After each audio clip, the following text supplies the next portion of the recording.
আমার দাদা আমাদের কাছে মাত্র 25 বছর ছিল, মানে 25 বছর যখন বয়স তখন আমার দাদা আমাদেরকে ছেড়ে অনেক দূরে চলে যায়। আর এই যে আমাদের ঘরে যে কটা জিনিসপত্র দেখছো, ফ্রিজ বলো, আলমারি বলো, টিভি বলো, সব কটাই ও কিনে দিয়ে গেছিলো।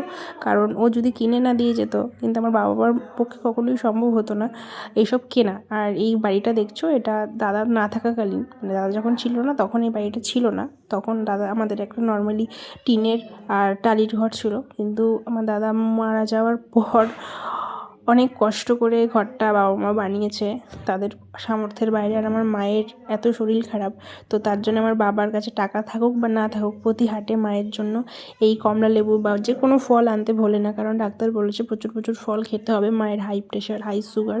তো তাই জন্যে বাবা অনেক কষ্ট করে হলেও মার জন্য সবসময় ফল আনার চেষ্টা করে। এই যে এটাই দেখছো আমার বাড়ি, আর এই যে এটা হচ্ছে আমার কর্নার্সের সাইকেল। এই সাইকেলটা ছিল বলে আমার বাবা এই সাইকেলে করে কাজে যেতে পারে, আসতে পারে। আর কি বলবো, এই আমার হিস্ট্রি।